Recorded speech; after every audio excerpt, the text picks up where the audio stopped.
Today's sitting of the House of Representatives got underway almost an hour late, delayed by the crowd amassed outside in a show of support for government. In consideration of that crowd, the Speaker had a special message to start.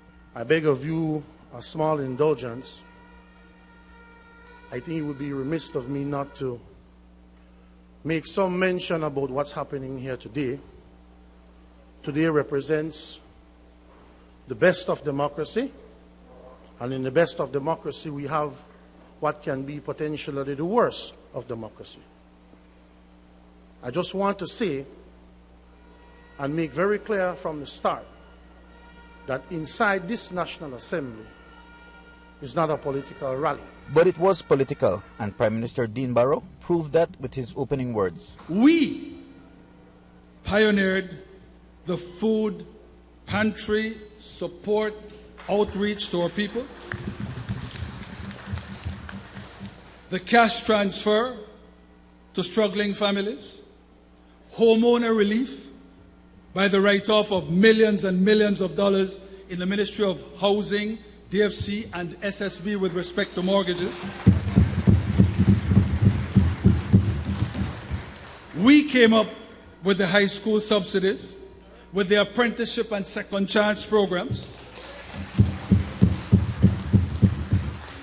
We provided ample rural access to credit, and we brought in the training and financing opportunities for would-be entrepreneurs and small businesses.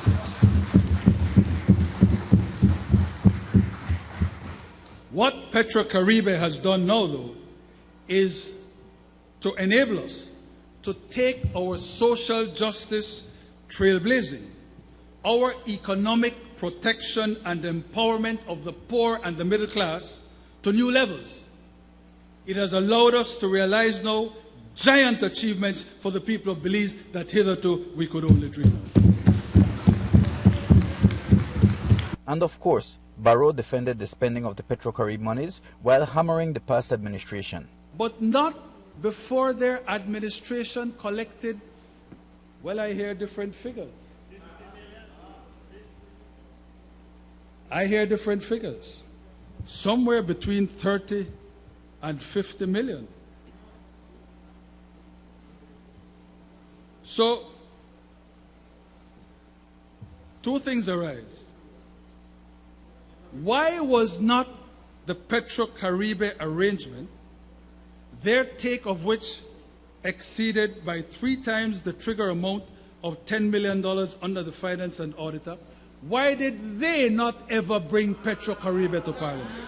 PUP leader Francis Fonseca had his own take on the issue, which has been dominating the news and the airwaves. As I listened to the Honorable Prime Minister, the member for Queen Square, I couldn't help but be reminded of the very famous old Creole proverb, fowl caca white and think he lay egg.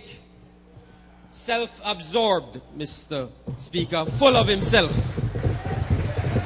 Instead of being there in the South celebrating with our brothers, of course we are required to be here for the Prime Minister's multi-million-dollar circus show.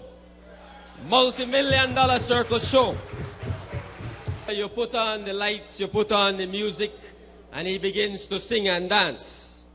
And you have heard him singing and dancing already today.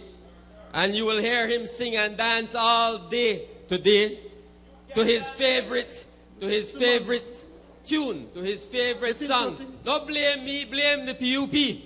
That's his favorite song. Sing and dance. Well, Mr. Speaker, there is nothing more pathetic and desperate than a Prime Minister and his government 7 years in power, and they can't take responsibility for their own government. And then Deputy Prime Minister Gaspar Vega weighed in. The purpose why this government is investing so much in education is because we are convinced that if we have an educated populace, there's only one way this country will go, and that is forward. Because we will have independent minds.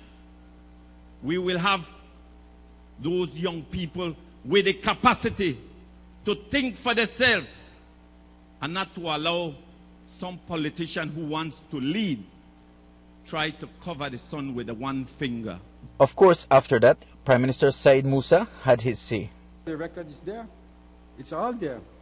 That less than 20 million gallons of fuel was shipped to Belize during the POP period 2005 to 2008. And all the proceeds, the so-called financed portion that the government was able to keep back instead of paying upfront, and would be allowed to pay it over 20, 25 years. Every single cent, as the Prime Minister knows, because I'm sure he checked it with Mr. Joe Wade, the Financial Secretary that he was praising today, would have told him, was deposited in the Central Bank of Belize, and they know that. And from there, the air was cleared, so to speak, and the other members of the House were free to voice their opinions on what has become the most contentious topic of this time. Mike Rodolfo.